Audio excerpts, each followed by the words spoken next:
உங்கள் ஆவி, உங்கள் ஆத்மா, உங்கள் சரீரத்தை முழுவதும் நம்முடைய கர்த்தராகிய இயேசு கிறிஸ்து வரும்போது, கர்த்தராகிய இயேசு கிறிஸ்து வரும்போது, எதெல்லாம் இயேசு கிறிஸ்து வரும்போது உங்கள் ஆவிய, உங்கள் ஆத்மாவ, உங்கள் சரீரத்தை குற்றமற்றதாய் அவர் முன்பாக போய் நிறுத்தணும். எத்தனை பேர் வசனம் புரிஞ்சிருக்கும்? எத்தனை பேர் புரிஞ்சது? சமாதானத்தின் தேவன் தாமே என்ன பண்றாரு? முற்றிலும் உங்களை பரிசுத்தப்படுத்துவதற்காக தன் சொந்த ரத்தத்தை சிந்தி உங்கள் ஆவிய, உங்கள் ஆத்மாவை, உங்கள் சரீரத்தை இயேசு கிறிஸ்து மறுபடியும் வரும்போது, முதல்ல உங்களுக்கு ஆண்டவர் உங்களை படுகொலைந்து தூக்கி உங்களை ரட்சித்து உங்களை கரைத்தரை அற்றவராக நீதிமான்களாக பூமியில் வச்சுட்டு போயிட்டார். அவர் வர வரைக்கும் எப்படிப்பட்டவங்களா இருக்கணும்? ஆண்டவர் 3 பேர்கிட்ட 3 தாளந்து கொடுத்தார். ஒருவர்கிட்ட 1 தாளந்து, மற்றவர்கிட்ட 5 தாளந்து, மற்றவர்கிட்ட 10 தாளந்து. 10 தாளந்து இருக்கிறவங்க என்ன செய்தான்? 20 அதை பெருக்கினான். 5 தாளந்து இருக்கிறவங்க என்ன பண்ணினா? அதை 10 வயதுக்கு போய் சொல்லுங்க. 1 இருக்கிற என்ன பண்ணாரு? போய் நிலத்துல என்ன பண்ணா? எஜமானன் திரும்பி வந்தாரா? அந்த கேள்வி கேட்டாரா? அப்போ என்ன சொன்னா? நீ விதைக்காத இடத்தில் அறுக்கிறவன். ஆமென் என்பதை நான் அறிவேன். அதனால நான் என்ன பண்ணிட்டேன்? ஒன்ன தொலைச்சலன்னா மண்ணுக்குள்ள போட்டு வச்சிட்டேன். மண்ணுக்குள்ள போடுறதுல என்ன ஆகும்? சீக்கிரம் மக்கி போயிடும். உங்களுக்கு கத்தர் கொடுத்திருக்கிற தாழ்ந்த மண்ணுக்குள்ள போட்டு புதைச்சிடாதீங்க. மண்ணு வேற எங்கேயும் இல்லை, இங்கேதான் இருக்கு. டீச்சர் அடிக்கடி நம்மளை பார்த்து கேட்பாங்க, இது என்ன மண்டைய இல்ல மூளை இருக்கா மண் இருக்கான்னு நம்மளை கேட்பாங்க இல்லையா? களிமண் இருக்கான்னு நம்மளை கேட்பாங்க இல்லையா? கேட்டிருக்காங்க. எத்தனை பேர் அப்படி கேட்டிருக்காங்க? எல்லாம் கை தூக்கி காட்டுக்கு பார்க்கலாம்.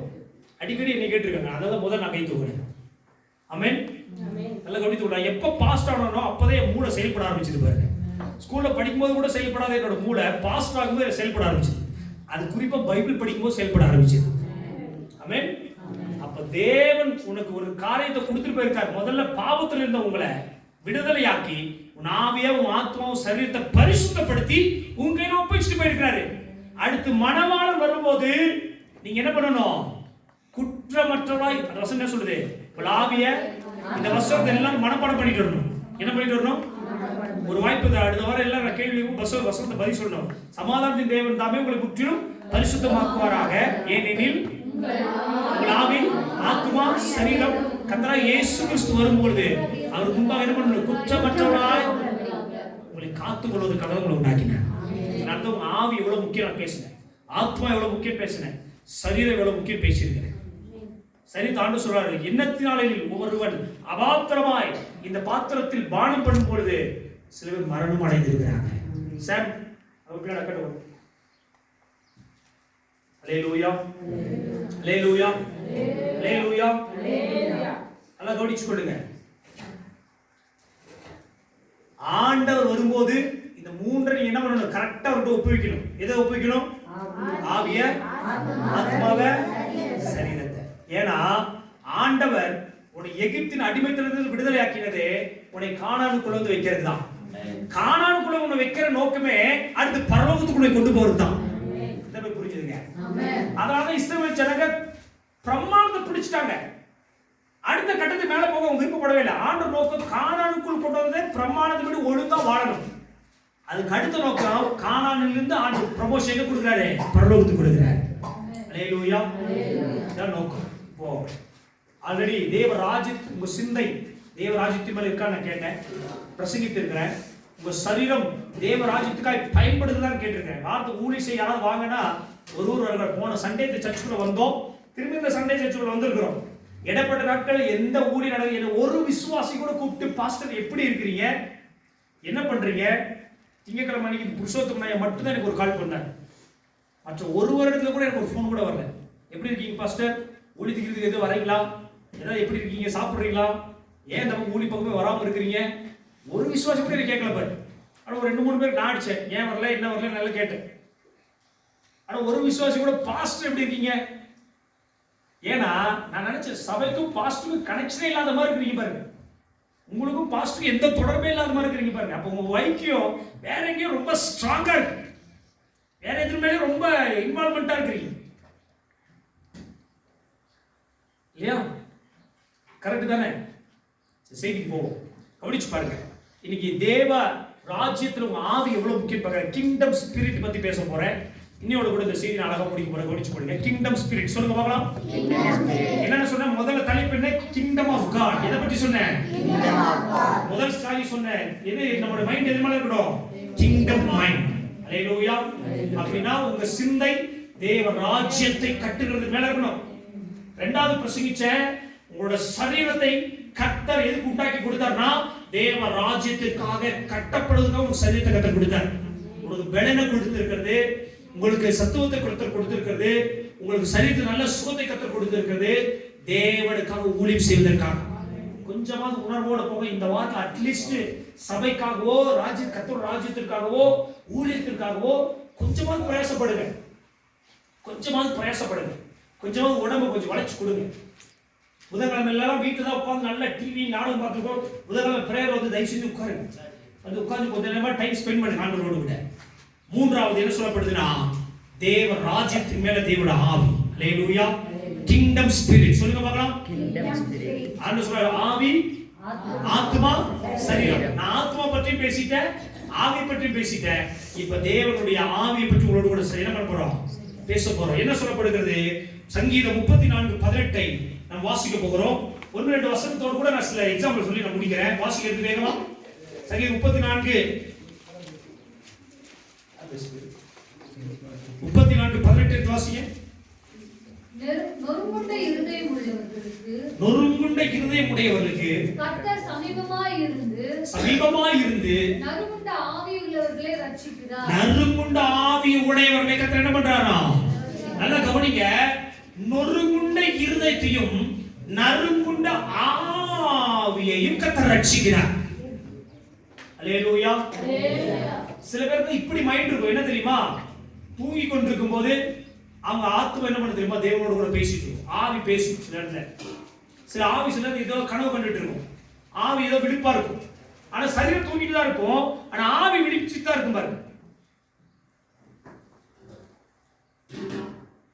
இன்னைக்கு உங்களோட ஆவியில நொறுக்கப்படுகிற அனுபவம். கடந்த வாரம் ஒரு சகோதரி வீட்டுக்கு முதல் முறையா போனோம். நானும் என்னோட மனைவியும் ஒரு தேன் வாங்கலாம் போன இடத்துல அந்த சகோதரிக்கு எனக்கு எந்த ஒரு சம்பந்தமும் இல்லை. இதுக்கு முன்னாடி உங்களை பார்த்ததும் இல்லை. ஆனா அவங்க கொஞ்ச நேரத்தில் அவங்க என்ன செய்தாங்கன்னா அந்த பகுதியில் இருக்கிற வாலிபர்களை பற்றி என்னோட கூட பேசிட்டே அழுக ஆரம்பிச்சிட்டாங்க. அறிமுகமே இல்லை. நான் பாஸ்டர் ஒரு அறிமுகத்தோட வீட்டுக்குள்ள போகிறேன். கொஞ்ச நேரத்தில் அவங்களுக்குள்ள அந்த ஆத்ம பாரம் அவங்க ஆவியில கலங்கி என்ன பண்ணாங்கன்னா தம்பி கால் எடுக்கல. அவங்க ஆவியில கலங்கி என்ன செய்தாங்க தெரியுமா? அவர்கள் ஆத்ம பாரமுடைய அந்த பகுதிக்கு வாலிபர்கள் நிறைய குடிக்கிறாங்க. அந்த பகுதியில் இருக்கிற வாலிபர்கள் மனம் போன போக்குல வாழ்றாங்க. ஆண்டவரை பற்றி அறிவில்ல. கொஞ்ச நேரத்தில் அவங்க ஆவியில நொறுக்கப்பட்டு அழுக ஆரம்பிச்சாங்க. கடைசியில் சொன்னது என்ன தெரியுமா? பாஸ்டர், இப்படிப்பட்ட வாலிபர்களுக்காக நாம ஜெபிக்கணும். இந்த அனுபவம் ஆவியில நொறுக்கப்படுகிற அனுபவம் ரொம்ப கம்மி. ஆண்டவர் நொறுங்குண்ட ஆவியை புறக்கணிக்கிறதே இல்லை. ஆண்டவர் இயேசு கிறிஸ்து மரிக்கும் தருவாயில தன்னுடைய ஆவியை பார்த்து சொன்னாரு, பிதாவே உம்முடைய கரங்களிலே என் ஆவியை ஒப்பு கொடுக்கிறேன்.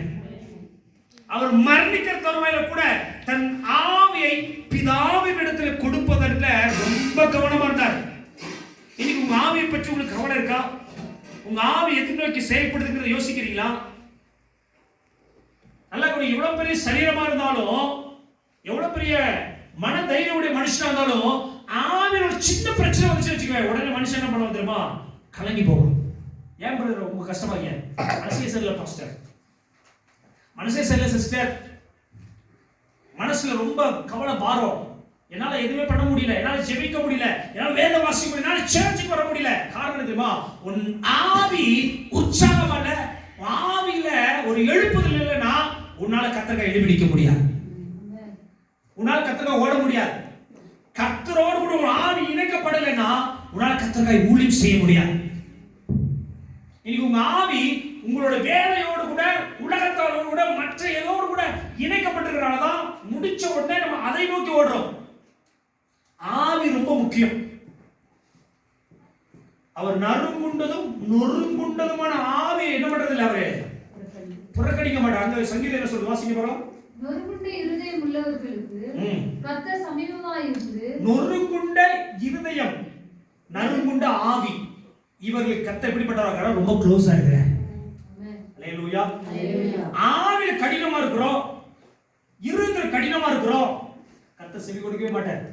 சிலர் என்ன பிரசங்கிச்சாலும் மனம் திரும்பவே மாட்டாங்க பாருங்க. என்ன சொல்லி கொடுங்க மாற்றமே வராது பாருங்க.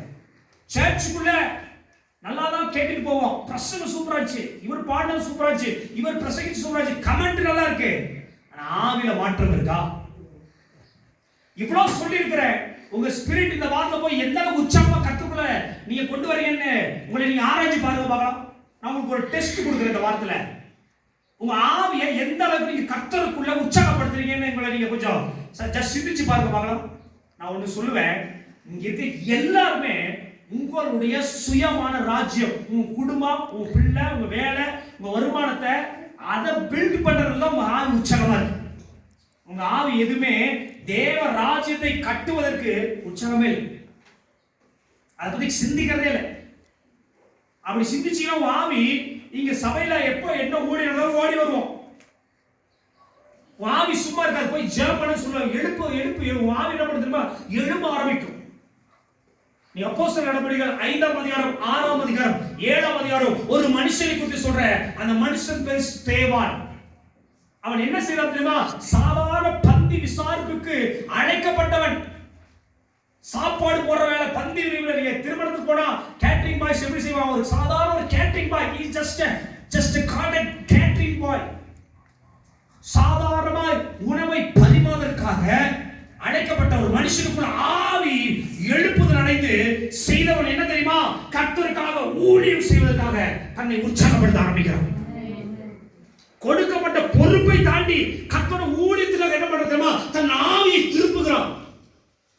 ஆவியில வைராக்கியம் கொண்டவனாய் ஆண்டவர் இயேசு கிறிஸ்துவோட வருகை குறித்தும், ஆண்டவர் இயேசு கிறிஸ்து எதனால சிலுவையில அறையப்பட்டார் என்பதை குறித்தும் அவன் ஆவியில வைராக்கியம் கொண்டு இஸ்ரவேலுக்கு பிரசங்கிக்க ஆரம்பிச்சான்.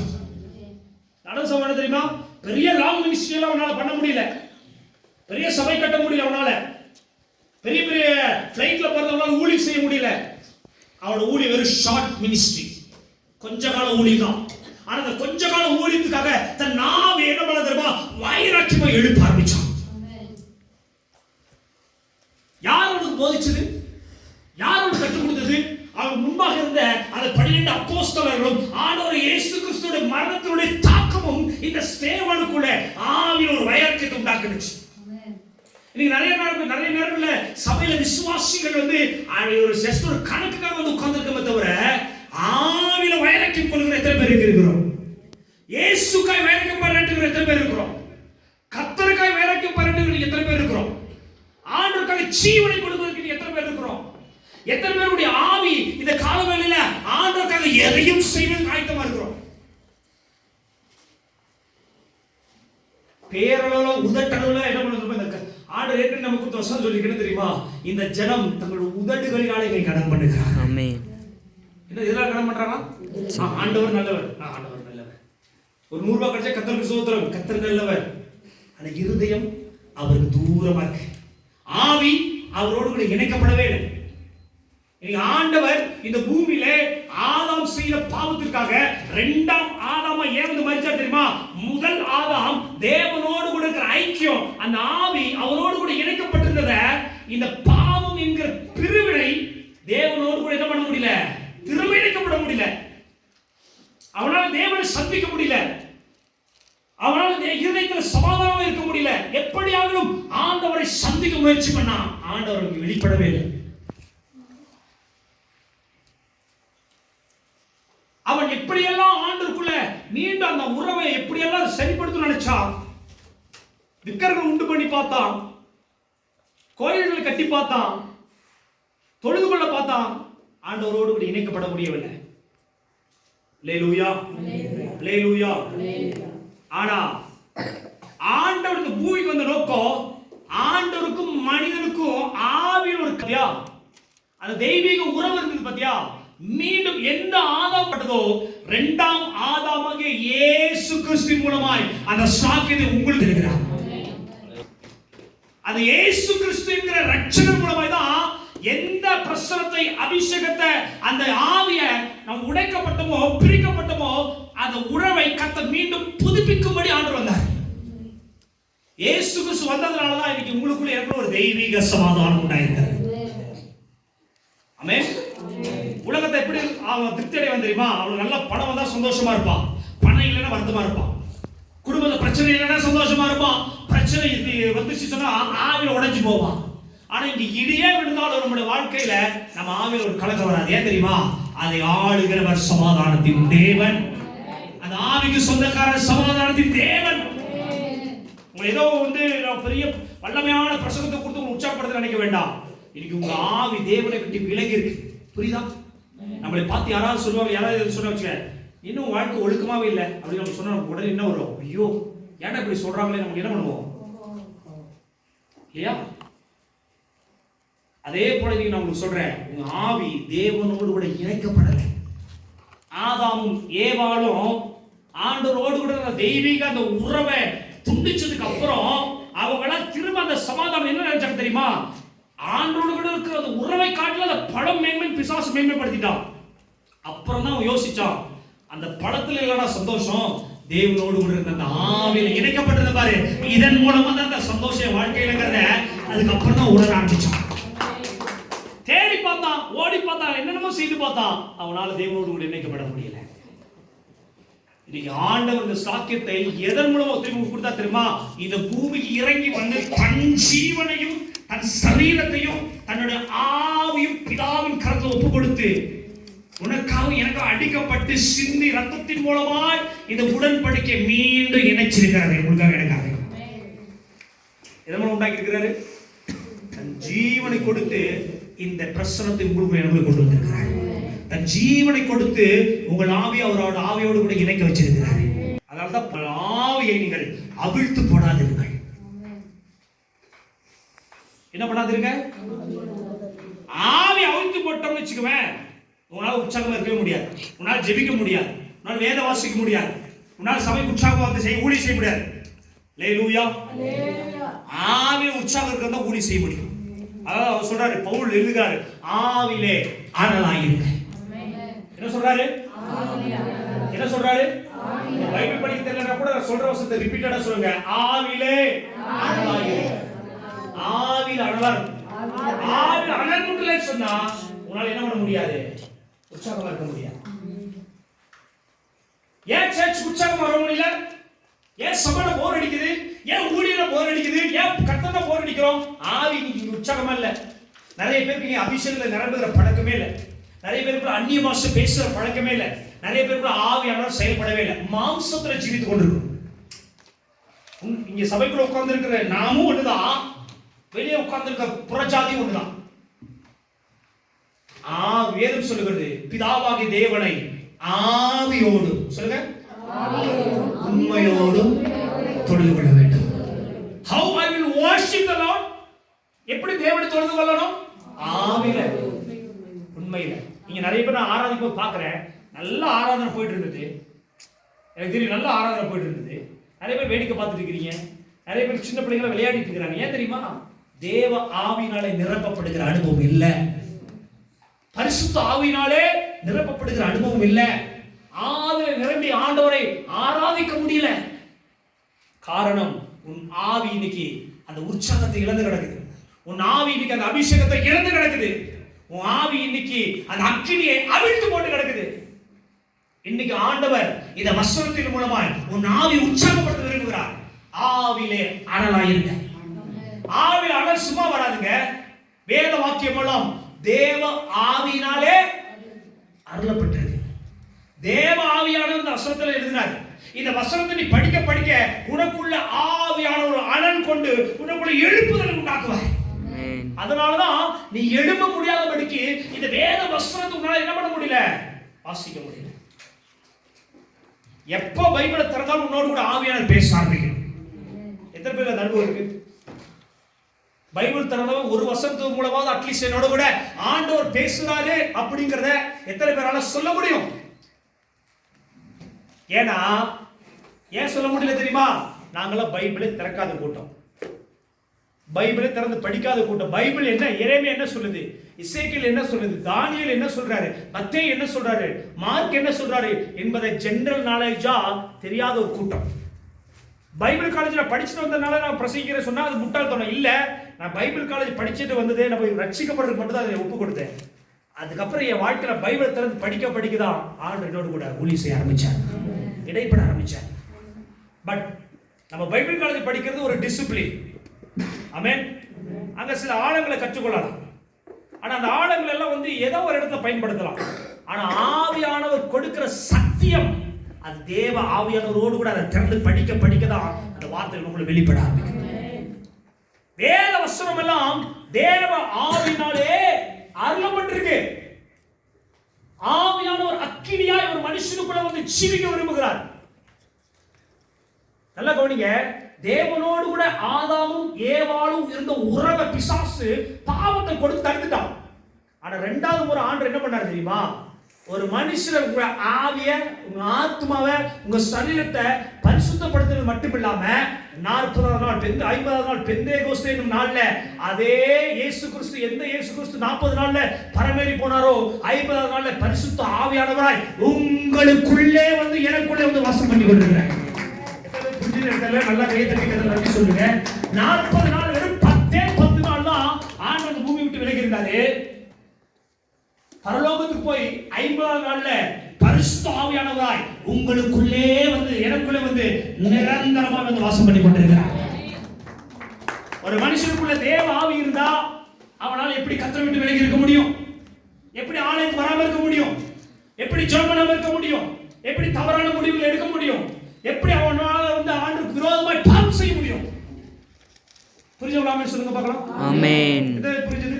ஆமென். எத்தனை விசுவாசிகள் எனக்குள்ளே தேவ ஆவியானவர் இருக்கிறார்? ஆமென். நல்லா கை தூக்கி காட்டுங்க. கை தூக்கி காட்டுங்க. உங்களுக்குள்ள தேவ ஆவியானவர் இருந்தா ஏன் இந்த நிர்விசாரம்? ஏன் இந்த கீழ்ப்படியாமை? ஏன் இந்த பாவம்? ஏன் ஜெபம் இல்ல? ஏன் வேத வசனம் இல்ல? ஏன் கீழ்ப்படிதல் இல்ல? ஏன் இந்த முரட்டாட்டம் சபைக்குள்ள? புரியுதுல? கரெக்டுதானே? என்னுடைய சுபாவத்தை எப்படியா ஒன்றியாவது என் பொண்ணுகிட்ட நீங்க பார்த்தலாம் இல்லையா? சில பேர் உலகத்தை சொல்லுவாங்க, அப்பா கூட பேசுறாங்க பாரு, அம்மா போல கோபப்படுறா பாரு, சுபாவத்தை சொல்றாங்களா இல்லையா? அப்போ உங்களுக்கும் எனக்கும் இருக்கிற அப்பாவுடைய சுபாவம், என் அப்பா எனக்குள்ள இருக்கிறாரு, அவருடைய வித்தா நான் இருக்கிறேன்னா, அவருடைய சரீரமா நான் இருக்கிறேன்னா, அவருடைய சாலையமா இருக்கிறேன்னா, அவருடைய சுபாவத்தை சுமந்து கொண்டிருக்கிறேன்னா, ஏன் அவருடைய சுபாவத்தை என்னால வெளிப்படுத்த முடியல? Why can't we show the attitude of God? தேவனுடைய சுபாவத்தை ஏன் என்னால் வெளிப்படுத்த முடியல? காரணம் என்ன தெரியுமா? தெய்வீக சுபாவத்தை நீங்க அடக்கம் பண்ணி வச்சுக்கிட்டு நம்ம சுபாவத்தை என்ன பண்றோம்? உங்க ஆவியை நீங்க வெளிப்படுத்துறீங்க. உங்களை சந்தோஷம், உங்க சரீரத்தை சந்தோஷப்படுத்துறதுக்கு இன்னைக்கு உங்க ஆவி என்ன பண்ணுறது தெரியுமா? அதுக்கு நேரம் நம்ம திருப்புகிறோம். உங்க மைண்ட் அதுக்கு நேரம் திருப்புகிறோம். ஆதாமுக்குள்ள முதல் என்ன வந்தது தெரியுமா? சிந்தைக்குள்ள பாவம் வந்தது. என்ன வந்தது? என்ன வந்தது? பாவம். என்ன வந்தது? பாவம். இந்த ஆதாமுக்குள்ள பாவம் வந்ததுனால அடுத்து கர்த்தருக்கு முன்பாக நிக்கிறதுக்கு அவன் என்ன பண்ண தெரியுமா? ஒரு குற்ற மனசாட்சியோட கூட நின்னான். அந்த பாவம் என்னவாய் மாறினதுன்னா குற்றமாய் மாறினது. என்னவா மாறிச்சு? பாவம் செஞ்ச உடனே நமக்கு என்ன தெரியுமா? குற்ற மனசாட்சி குத்தும். குத்துமா குத்தாதா? நீ நல்ல ஒரு கெட்ட வார்த்தை பேசிப்பாரு. அங்க பேசும்போது நம்ம ஆத்திரத்துல என்ன வேணா பேசுவோம், ஆத்திரத்துல யார வேணா அடிப்போம், கோபத்துல என்ன வேணா செய்து கொள்வோம். ஆனா அதுக்கப்புறம் மனசாட்சி வந்து உனக்கு குத்தலைன்னு சொன்னா உன்னோட கூட ஆண்டவர் செயல்படலைன்னு அர்த்தம். அப்ப முதல்ல பாவம் உள்ள வந்த உடனே அடுத்து ரெண்டாவது அது என்னவா மாறுதுன்னா குற்றமாய் மாறுது. என்னவா மாறுது? இந்த குற்றம் அதிகரிக்க அதிகரிக்க என்னன்னா அது அக்கிரமமாய் மாறுது. எப்படியா மாறுது? எப்படியா மாறுது? பாவம் அடுத்து குற்றமா, பாவமா மாறுது, அடுத்து குற்றமா மாறுது. குற்றம் அதிகரிக்க அதிகரிக்க அது அக்கிரமமாய் பெருகுது. என்ன பண்ணுதுங்க? அக்கிரமம் பெருக பெருக பெருக மீறுதல் உண்டாக ஆரம்பிக்குது. அதாவது ஆண்டவர் சொல்றாரு, எவனுடைய பாவம் மன்னிக்கப்பட்டதோ, எவனுடைய மீறுதல், பாவம் ஆரம்பம், மீறுதல் தான் முடிவு. மீறி செய்வாங்க பாரு, துணிகரமா செய்வாங்க பாருங்க, அதான் மீறுதல். பாவத்தில் ஆரம்பிச்சு மனுஷன் எதை முடிக்கிறான்? மீறுதல்ல முடிப்பான். பாவம், அடுத்து குற்றம், அடுத்து அக்கிரமம், அடுத்து மீறுதல். இதான் ஆதாமுக்குள்ள இருந்தது. பாவம் வந்த உடனே குற்றம் செய்ய ஆரம்பிக்கிறதுக்கு துணிதான். அடுத்து என்ன பண்ணா, அது கர்த்தருக்கு விரோதமானது தெரிஞ்சே அக்கிரமமா என்ன பண்ணா, அடுத்து துணிகரமா கர்த்தருக்கு விரோதமா என்ன பண்ணா, மீறுதல் செஞ்சான். இதே மனுஷனுக்குள்ள 4 சுபாவம். ஆனா இந்த ஆவி மட்டும் சரியா இருந்துச்சுன்னு வச்சுக்குவே, இது கர்த்தருக்கு விரோதமா ஒண்ணுமே செய்யாதபடி இது காத்துக்கொள்ளும். ஏன் தெரியுமா, இந்த ஆவி முதல்ல என்னுடைய ஆவியா இருந்துச்சு. ஆனா இந்த மனுஷன் தன்னுடைய ஆவியா இருக்கிற வரைக்கும் அவனால பரிசுத்தம் வாழ முடியாது. தெரிஞ்சுதான் பரலோகத்திலிருந்து ஒரு அக்கினி இறங்கி வர ஆரம்பிச்சது. இந்த அக்கினி வந்து நம்மை நிரப்ப ஆரம்பிச்ச உடனே